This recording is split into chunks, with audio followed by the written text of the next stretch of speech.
Halo anak-anak, berjumpa kembali dengan Miss Dewi dalam pelajaran tematik.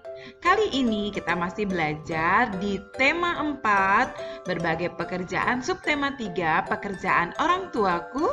Nah, kali ini kita akan belajar di pembelajaran 5 dan 6. Adapun tujuan pembelajaran kita kali ini ya anak-anak. Pertama, setelah kalian menyimak video pembelajaran kali ini, anak-anak mampu menyebutkan berbagai kegiatan ekonomi dan pekerjaan yang terkait di lingkungan sekitar kita dengan tepat. Kedua, kalian mampu membuat gambar bentuk dengan menerapkan prinsip perspektif. Dan yang ketiga, siswa mampu memberikan penilaian atau menilai komentar tentang pesan moral berdasarkan pendapat pribadi dengan terperinci. Yang keempat, siswa mampu membedakan sikap yang baik dan sikap yang tidak baik terkait dengan nilai-nilai yang terkandung dalam Pancasila. Nah, anak-anak siapkan buku modulnya. Sekarang anak-anak lihat buku modulnya halaman 44. Kegiatan ekonomi di lingkungan sekitar. Ayo kita amati gambar berikut. Ini adalah gambar seorang ibu sedang menenun kain. Ini adalah kain Samarinda. Ayo kita simak penjelasan berikut. Kota Samarinda, Provinsi Kalimantan Timur, terkenal dengan kampung wisata Tenun Samarinda. Mayoritas penduduk di wilayah tersebut bekerja sebagai penenun sarung. Kegiatan menenun sarung di Samarinda berlangsung turun-temurun. Sarung tenun Samarinda dibuat secara tradisional, tidak menggunakan mesin. Bahan baku yang digunakan adalah benang sutra dari Tiongkok. Di daerah lain, hubungan antar kegiatan ekonomi dan kondisi sosial budaya setempat juga dapat kita temukan ya anak-anak. Contohnya, di Sentani, Papua, terdapat banyak pengrajin gerabah karena terdapat bahan baku tanah liat yang melimpah di daerahnya. Dan di Bali, di daerah kita sendiri ya anak-anak, banyak perajin patung karena budaya Bali sangat akrab dengan patung. Nah, jadi kegiatan ekonomi sangat dipengaruhi oleh lingkungan sekitar atau budaya kebiasaan yang ada di daerahnya. Nah, selanjutnya kita akan menggambar bentuk dengan menerapkan prinsip perspektif. Perhatikan contoh gambar berikut. Ini adalah contoh gambar perspektif yang menggunakan satu titik. Anak-anak, pada pembelajaran lalu kamu telah mempelajari perspektif sebagai satu prinsip dalam membuat gambar bentuk. Sekarang kamu akan belajar membuat gambar dengan menerapkan gambar perspektif. Gambar bentuk yang akan dibuat dengan prinsip perspektif akan terlihat nyata ya anak-anak seperti gambar 3 dimensi. Kamu akan mempelajari cara membuat gambar-gambar bentuk dengan perspektif menggunakan satu titik. Langkah-langkah membuat gambar bentuk dengan perspektif menggunakan satu titik hilang sebagai berikut. Yang pertama, menggunakan garis horizontal berupa garis mendatar pada bidang datar. Garis dari kiri ke kanan mendatar. Kedua, menentukan satu titik pada garis horizontal tersebut. Yang ketiga, membuat garis batas dengan menarik garis dari satu titik hilang tersebut.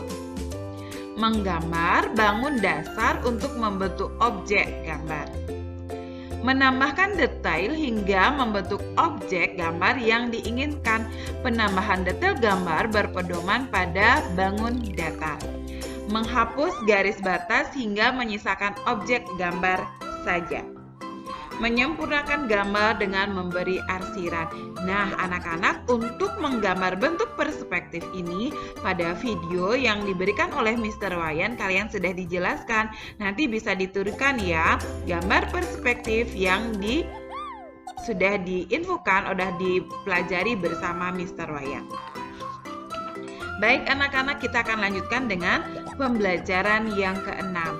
pembelajaran tentang pesan moral secara lisan. Pesan moral adalah pelajaran yang terdapat dalam cerita. Pesan moral disajikan melalui tindakan tokoh dalam cerita. Bagaimana watak tokoh itu? Pesan moral yang baik dapat kamu jadikan teladan dalam kehidupanmu ya anak-anak. Sementara itu pesan moral yang kurang baik atau tidak baik tidak boleh kamu contoh atau tidak boleh kalian tiru. Gunakanlah pesan moral tersebut sebagai tambahan wawasan berperilaku dalam kehidupan sehari-hari. Cara mengemukakan pesan moral secara lisan sebagai berikut. Pertama, anak-anak harus pahami dulu isi cerita dengan saksama. Setelah memahami isi cerita, tentukan pesan moral yang kamu peroleh setelah membaca atau mendengarkan cerita. Dan catatlah pesan moral tersebut supaya anak-anak tidak lupa. Dan yang terakhir, sampaikan pesan moral berdasarkan pendapatmu sendiri. Gunakan alasan yang logis atau masuk akal untuk memperkuat pesan moral yang kamu tentukan. Nah, dari pesan moral dari tokoh-tokoh yang ada dalam cerita atau dongeng, kita dapat mengimplementasikan sikap-sikap tersebut apakah sesuai dengan nilai-nilai sila Pancasila atau tidak. Apabila sesuai dengan nilai-nilai sila Pancasila, kita dapat menerapkannya atau mengimplementasikan dalam kehidupan sehari-hari ya anak-anak ya. Mari kita akan simak contoh-contohnya. Pengalaman nilai-nilai sila Pancasila terkandung dalam Pancasila telah kita pelajari sebelumnya. Di antara pengalaman tersebut, banyak sikap yang perlu kita terapkan dalam kehidupan sehari-hari. Contohnya seperti membantu teman ya anak-anak, menolong, berbagi makanan, tidak membeda-bedakan teman.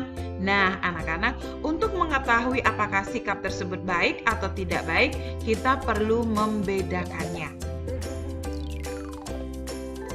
Contoh sikap baik dan tidak baik. Ini anak-anak yang sesuai dengan pengamalan sila-sila Pancasila dalam kehidupan sehari-hari. Contoh sikap baik sila pertama Pancasila.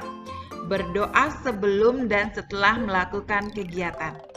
Nah, untuk sikap ini apakah kita sudah terapkan? Sudah ya anak-anak, setiap pagi Miss Dewi sudah memberikan renungan untuk kita berdoa bersama-sama. Dan sikap tidak baiknya adalah tidak berdoa, tidak pernah berdoa, lupa berdoa sebelum melakukan kegiatan. Baik, sikap baik untuk pengamalan sila yang kedua. Sila yang kedua bunyinya kemanusiaan yang adil dan beradab. Jadi sikap baiknya adalah mengikuti kegiatan sosial di lingkungan sekolah dan rumah. Sikap tidak baiknya bagaimana? Tidak mau menolong orang yang sedang kesusahan. Apalagi di masa-masa pandemi seperti ini anak-anak, banyak sekali di antara kita yang mengalami kesusahan dan kita wajib menolongnya. Sila yang ketiga, Persatuan Indonesia. Bagaimana sikap baik yang harus kita lakukan? Mempelajari dan menghargai budaya bangsa Indonesia. Jadi kita harus menghargai dan belajar dari budaya bangsa yang ada di Indonesia. Jangan mempelajari atau menghargai budaya bangsa asing, tetapi tidak mau mempelajari budaya bangsa sendiri. Tidak menerima teman yang berbeda suku, ras, atau agama. Itu contoh sikap yang tidak baik. Nah, untuk pengamalan sila yang keempat, sikap baiknya adalah menerima kritik dan saran dari orang lain. Kita harus bisa menerima kritik dan saran pada saat kita melakukan musyawarah. Nah, sikap tidak baiknya adalah memutuskan sesuatu sesuai dengan keinginan sendiri atau kehendak sendiri, memaksakan kehendak kita yang jadi atau yang dipakai kepada orang lain. Itu sikap yang tidak baik, yang tidak boleh kita lakukan. Dan yang terakhir ada sila yang kelima. Sila yang kelima, contoh sikap baiknya adalah memberikan bantuan dengan ikhlas kepada korban bencana alam. Bagaimana dengan sikap tidak baiknya ya? Tidak mau membantu teman atau mau membantu teman dengan mengharapkan imbalan. Ayo kita merangkum apa yang sudah kita pelajari hari ini. Pertama, kita sudah belajar menyebutkan berbagai kegiatan ekonomi dan pekerjaan yang terkait di lingkungan sekitar.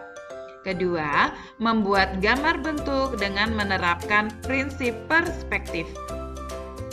Yang ketiga, mengemukakan pesan moral secara lisan. Dan yang keempat, membedakan sikap baik dan sikap tidak baik yang terkait dengan nilai-nilai yang terkandung dalam Pancasila. Demikian anak-anak video pembelajaran kita kali ini di pembelajaran 5 dan 6 di subtema 3 dan pada tema 4 kali ini. Semoga anak-anak paham dan mengerti ya. Dan silakan nanti baca-baca kembali buku modulnya untuk persiapan kalian penilaian harian. Terima kasih anak-anak untuk waktunya dan sampai jumpa pada video pembelajaran berikutnya. Tuhan memberkati.